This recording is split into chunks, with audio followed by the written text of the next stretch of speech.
जय हिंद प्यारे बच्चों, फिर से एक नए वीडियो में आपका स्वागत है। देखिए प्यारे बच्चों, आज की इस वीडियो में हम लोग हिंदी के चैप्टर नंबर 3 जो कि है भारत से हम क्या सीखे, इससे रिलेटेड जितने भी महत्वपूर्ण ऑब्जेक्टिव प्रश्न जो है आपके बोर्ड परीक्षाओं में पूछे जाते हैं, सभी को इस वीडियो में हमने कवर किया है। इस वीडियो को पूरा अगर अंत तक देख लेते हैं तो यकीन मानिए आपको जो है इससे रिलेटेड एक भी प्रश्न जो है आपके बोर्ड परीक्षा में नहीं छूटने वाला है। सारे ही प्रश्न बच्चों इसी वीडियो से आपको देखने को मिलने वाला है। तो चलिए हम लोग शुरू करते हैं। तो सबसे पहले प्रश्न की ओर हम लोग चलते हैं। कह रहा है लैटिन कवि वर्जिल पर किसने एक बड़ी अच्छी कविता लिखी थी। बच्चों लैटिन कवि जो है वर्जिल है, लैटिन का कवि कौन है, वर्जिल है। तो उस पर जो है किसने एक बहुत जो है अच्छी किताब लिखी है। पर बच्चों याद रखिएगा सही आंसर इसका क्या हो जाएगा, अंग्रेज कवि टेनिसन इसका बिल्कुल सही आंसर हो जाएगा। ऑप्शन ए आपको लगा देना है। देखिए यह प्रश्न जो है 2024 में पूछा जा चुका है, तो काफी महत्वपूर्ण है। चलिए चलते इसके अगले प्रश्न की ओर। प्रश्न 2 को पढ़िए बच्चों। कह रहा है टेनिसन जो है किस भाषा के कवि है। यह प्रश्न भी जो है 2024 में पूछा जा चुका है। अभी हमने बताया जो है टेनिसन किस भाषा के कवि है बच्चों, तो अंग्रेजी भाषा के। कौन भाषा के, तो याद रखिएगा अंग्रेजी भाषा जो है इसका बिल्कुल सही आंसर हो जाएगा। ऑप्शन सी आपको लगा देना है। समझ में आ गया। चलिए चलते हैं इसके अगले प्रश्न की ओर। मैक्स मुलर का जन्म जो है जर्मनी के किस नगर में हुआ था बच्चों, तो याद रखना आपको डेसाउ में हुआ था। कहां हुआ था, डेसाउ। याद रखिएगा ऑप्शन ए यहां बिल्कुल सही हो जाएगा, डेसाउ। क्लियर है, समझ में आ गया। चलिए चलते हैं प्रश्न 4 की ओर। प्रश्न 4 को पढ़िए बच्चों। कह रहा है कि भारत किसकी भूमि है। भारत जो है किसकी भूमि है। देखिए यह प्रश्न भी 23 में पूछा जा चुका है। ऑप्शन ए कह रहा है पाश्चात्य संस्कृति की, ऑप्शन बी है ब्राह्मण या वैदिक धर्म की, ऑप्शन सी है लैटिन संस्कृति की, और ऑप्शन डी है सीरियाई संस्कृति की। तो याद रखिएगा बच्चों ये जो है ब्राह्मण या वैदिक धर्म की भूमि है। भारत किसकी भूमि है, ब्राह्मण या वैदिक धर्म की। ऑप्शन बी जो है यहाँ बिल्कुल सही हो जाएगा, याद रखिएगा। प्रश्न जो है 5 की ओर चल रहे हैं। प्रश्न 5 को पढ़िए बच्चों। कह रहा है मेघदूत नामक पुस्तक का अनुवाद मैक्स मुलर ने किस भाषा में किया है। याद रखिएगा बच्चों मेघदूत नामक पुस्तक जो है इसका अनुवाद जो है मैक्स मुलर के द्वारा किया गया था। वही पूछा जा रहा है कि किस भाषा में किया गया था। याद रखिएगा बच्चों जर्मन भाषा में किया गया था। किस भाषा में, तो जर्मन भाषा इसका बिल्कुल सही आंसर हो जाएगा। प्रश्न 6 की ओर चलते हैं बच्चों। कह रहा है मैक्स मुलर को वेदांतियों का वेदांती किसने कहा है। यह प्रश्न भी 2020 में पूछा जा चुका है, तो काफी महत्वपूर्ण है। याद रखिएगा सही आंसर इसका क्या हो जाएगा बच्चों, स्वामी विवेकानंद। स्वामी विवेकानंद ने कहा था मैक्स मुलर को वेदांतियों का वेदांती। ऑप्शन बी बिल्कुल सही है। प्रश्न 7 की ओर चलते हैं बच्चों। क्या कह रहा है संस्कृत भाषा और यूरोपियन भाषा का तुलनात्मक व्याख्यान किसने दिया। संस्कृत भाषा और यूरोपियन भाषा का तुलनात्मक किया था, मतलब व्याख्या जो है इसका किसने दिया था बच्चों। याद रखना है सही आंसर इसका क्या हो जाएगा, बहुत ही महत्वपूर्ण प्रश्न है बच्चों, मैक्स मुलर ने दिया था। किसने दिया था, तो मैक्स मुलर इसका बिल्कुल सही आंसर हो जाएगा। प्रश्न जो है 8 की ओर चलते हैं। प्रश्न 8 को पढ़िए बच्चों। कह रहा है महारानी विक्टोरिया ने नाइट की उपाधि प्रदान की किसे जो है महारानी विक्टोरिया के द्वारा नाइट की उपाधि प्रदान की गई। याद रखिएगा बच्चों किसके द्वारा, तो सही आंसर इसका क्या हो जाएगा, मैक्स मुलर को। मैक्स मुलर को जो है महारानी विक्टोरिया ने नाइट की उपाधि दी थी, यानी प्रदान की थी। ऑप्शन ए यहाँ बिल्कुल सही हो जाएगा। प्रश्न 9 को पढ़िए बच्चों। कह रहा है कठ और कैन उपनिषद का अनुवाद मैक्स मुलर ने किस भाषा में किया। किस भाषा में किया था बच्चों, याद रखना आपको ये जो है जर्मन भाषा में किया। किस भाषा में, जर्मन भाषा, इसका बिल्कुल सही आंसर हो जाएगा। प्रश्न 10 कह रहा है लिपजिंग विश्वविद्यालय में मैक्स मुलर ने किस भाषा का अध्ययन किया था। किस भाषा का अध्ययन किया था बच्चों, तो याद रखिएगा संस्कृत भाषा का। किस भाषा का, तो संस्कृत भाषा इसका बिल्कुल सही आंसर हो जाएगा। प्रश्न 11 कह रहा है बच्चों कि यूनान व रोम के संपूर्ण साहित्य से कहीं अधिक विशाल है। कौन जो है कहीं अधिक विशाल है, यूनान या रोम के संपूर्ण साहित्य से। ऑप्शन ए है संस्कृत भाषा और साहित्य, ऑप्शन बी है उर्दू साहित्य, ऑप्शन सी है जर्मन भाषा और साहित्य, और ऑप्शन डी क्या है, रूसी भाषा और साहित्य। यह प्रश्न भी 2022 में पूछा जा चुका है, तो काफी महत्वपूर्ण है बच्चों। तो याद रखिएगा संस्कृत भाषा और साहित्य जो है यूनान या रोम के संपूर्ण साहित्य से कहीं अधिक विशाल है। ऑप्शन ए यहाँ क्या हो जाएगा, बिल्कुल सही हो जाएगा, याद रखिएगा। प्रश्न 12 को पढ़िए बच्चों। कह रहा है कि जनरल जो है कर्निंघम का संबंध किससे है। जनरल कर्निंघम का संबंध किससे है बच्चों, तो याद रखिएगा पुरातत्व से। किससे है, पुरातत्व से जो है जनरल कर्निंघम का संबंध है। प्रश्न 13 को पढ़िए। कह रहा है 172 दारिस नामक सोने के सिक्का का घड़ा कहाँ मिला था। 172 दारिस नामक सोने का सिक्का का जो है घड़ा पर बच्चों कहाँ मिला था। ऑप्शन ए है दिल्ली में, ऑप्शन बी है गांधीनगर में, ऑप्शन सी है वाराणसी में और ऑप्शन डी क्या है श्रीनगर में। तो जल्दी से बताइए इसका सही आंसर क्या हो जाएगा बच्चों। याद रखिएगा वाराणसी में जो है 172 दारिस नामक सोने का सिक्का मिला था। ऑप्शन सी बिल्कुल सही हो जाएगा। प्रश्न 14 को पढ़िए। कह रहा नालंदा विश्वविद्यालय कहाँ स्थित है। तो ऑप्शन ए है बिहार, ऑप्शन बी है उत्तर प्रदेश, ऑप्शन सी है मध्य प्रदेश और ऑप्शन डी है गुजरात। याद रखिएगा नालंदा विश्वविद्यालय जो है कहाँ स्थित है, ये जो है आपको बिहार में स्थित है। कहाँ स्थित है बच्चों, याद रखिएगा बिहार जो है इसका बिल्कुल सही आंसर हो जाएगा। प्रश्न 15 को पढ़िए। कह रहा भारत से हम क्या सीखे कि रचनाकार कौन है।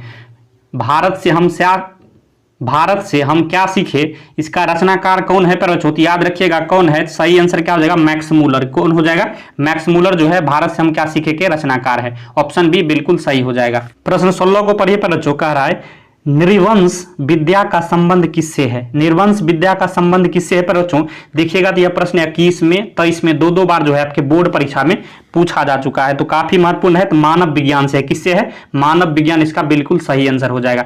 प्रश्न 17 को पढ़िए। कह रहा वारेन हेस्टिंग्स था। वारेन हेस्टिंग्स क्या था पर बच्चों, यह भी 2022 में पूछा गया था। तो याद रखिएगा सही आंसर क्या हो जाएगा, भारत का गवर्नर जनरल था। क्या था, भारत का गवर्नर जनरल था वारेन हेस्टिंग्स। प्रश्न 18 को पढ़िए। कह रहा है दारिस क्या है पर बच्चों, तो याद अभी हमने प्रश्न कराया दारिस जो है सोने का प्राचीनतम सिक्का है। दारिस क्या है, सोने का प्राचीनतम सिक्का है। प्रश्न 19 कह रहा है बच्चों कि प्लेटो का संबंध किस देश से है। प्लेटो जो था उसका संबंध किस देश से है, याद रखिएगा यूनान से है। प्रश्न 20 को पढ़िए। शाहनामा का रचना काल है, कौन सी काल में जो है शाहनामा जो है लिखा गया था पर बच्चों, याद रखिएगा सही आंसर इसका क्या हो जाएगा 10वीं 11वीं सदी। 10वीं 11वीं सदी में जो है शाहनामा का रचना हुआ है।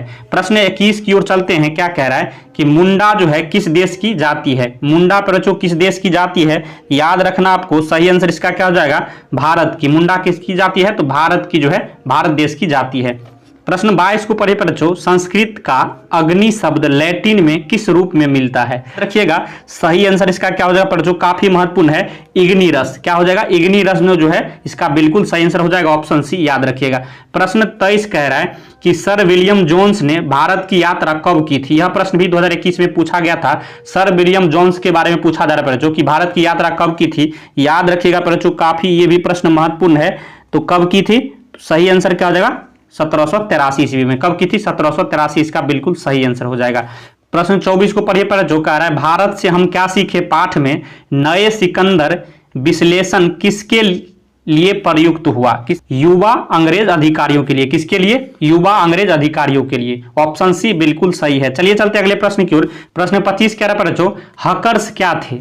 हकर्स क्या थे पर बच्चों, देखिए यह प्रश्न 22 और 23 दो बार पूछा गया है। तो सही आंसर क्या हो जाएगा वनस्पतिक वैज्ञानिक थे। हकर्स क्या थे, वनस्पतिक वैज्ञानिक। प्रश्न 26 कह रहा है कि स्वामी विवेकानंद ने वेदांतियों का वेदांती किसे कहा है। ऑप्शन 4 दिए हैं और यह प्रश्न 19 और 22 दो बार पूछा गया है। तो याद रखिएगा अभी हमने बताया है किसे कहा है, तो मैक्स मूलर को कहा है। ऑप्शन सी जो है बिल्कुल सही हो जाएगा। प्रश्न 27 क्या कह रहा है बच्चों कि मैक्स मूलर ने ... वर्ष की अवस्था में लिपजिंग विश्वविद्यालय में संस्कृत का अध्ययन प्रारंभ किया था। यह प्रश्न देखा जाए तो 19 में 22 में 23 में यानी टोटल 3 बार आपके बोर्ड परीक्षा में पूछा जा चुका है, आ चुका है। काफी महत्वपूर्ण है। तो यह प्रश्न कहने का मतलब हुआ कि मैक्स मूलर जो है कितने वर्ष की अवस्था में जो है लिपजिंग विश्वविद्यालय में जो है संस्कृत का अध्ययन जो है प्रारंभ किया था। तो याद रखिएगा बच्चों 18 वर्ष की अवस्था में। किस अवस्था में, 18 वर्ष की अवस्था में लिपजिंग विश्वविद्यालय में जो है संस्कृत का अध्ययन प्रारंभ किया था। प्रश्न 28 को पढ़िए। कह रहा पारसियों के धर्म का क्या नाम है। पारसियों के धर्म का क्या नाम है पर बच्चों, याद रखिएगा क्या नाम है, जरथुष्ट्र है। क्या नाम है, जरथुष्ट्र जो है इसका बिल्कुल सही आंसर हो जाएगा ऑप्शन डी। याद रखिएगा। प्रश्न 29 को पढ़िए। मैक्स मूलर का जन्म कब हुआ पर बच्चों, याद रखिएगा मैक्स मूलर का जो है जन्म 6 दिसंबर 1823 में हुआ था। प्रश्न जो है 30 कह रहा है कि मैक्स मूलर का जन्म कहां हुआ। तो बच्चों जल्दी से बताइए मैक्स मूलर का जन्म कहां हुआ था। डेसाउ जर्मनी में। कहां हुआ था, डेसाउ जर्मनी, इसका बिल्कुल सही आंसर हो जाएगा ऑप्शन बी। याद रखिएगा। प्रश्न 31 को पढ़िए बच्चों। मैक्स मूलर के पिता का नाम क्या था। जल्दी से बताइए बच्चों मैक्स मूलर के पिता का नाम क्या था। तो क्या था बच्चों, जल्दी से बताइए। तो विल्हेल्म मूलर, क्या था? विल्हेल्म मूलर जो है मैक्स मूलर के पिता का नाम था। याद रखिएगा, काफी महत्वपूर्ण प्रश्न है। प्रश्न जो है आगे हम लोग चल रहे हैं प्रश्न 32 की ओर। कह रहा है कि नालंदा विश्वविद्यालय की स्थापना किसने किया था? पहले तो जल्दी से बताइए किसने किया था? कुमार गुप्त जो है नालंदा विश्वविद्यालय की स्थापना किया था। प्रश्न 33 कह रहा है कौन प्राचीनतम भाषा है? सबसे प्राचीनतम मतलब पुराना भाषा कौन है? पहले याद रखिएगा संस्कृत जो है प्राचीनतम भाषा है। प्रश्न 34 कह रहा है मैक्स मूलर की मृत्यु कब हुई थी? पहले जल्दी से बताइए, मैक्स मूलर की मृत्यु जो है 28 अक्टूबर 1900 ईस्वी में हुई थी। ऑप्शन डी बिल्कुल सही हो जाएगा। प्रश्न 35 की ओर हम लोग चल रहे हैं। कह रहा है कि किसके अध्ययन क्षेत्र में भारत के कारण नवजीवन का संचार हो चुका है? किसके अध्ययन क्षेत्र में? पढ़ो जल्दी से बताइए। सही आंसर इसका भी जो है नीति कथा जो है ऑप्शन बी बिल्कुल सही हो जाएगा। यह प्रश्न 2018 में पूछा जा चुका है। प्रश्न 36 कह रहा है कि दारिश नामक सोने सिक्के से भरा घड़ा किससे मिला था? देखिए यह प्रश्न 2018 में, 21 में, 2023 में तीन बार पूछा गया था। पढ़ो किससे मिला था? जल्दी से बताइए। सही आंसर इसका क्या हो जाएगा? अभी हमने डिस्कस किया वारेन हेस्टिंग्स को। किसे मिला था? वारेन हेस्टिंग्स को मिला था। ऑप्शन सी जो है इसका बिल्कुल सही आंसर हो जाएगा। प्रश्न 37 कह रहा है मेघदूत का जर्मन में अनुवाद जो है किसने किया था? यह प्रश्न 2020 में और 23 में दो बार पूछा जा चुका है।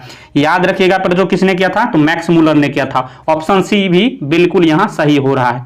प्रश्न 38 को पढ़िए। भारत से हम क्या सीखे? क्या है?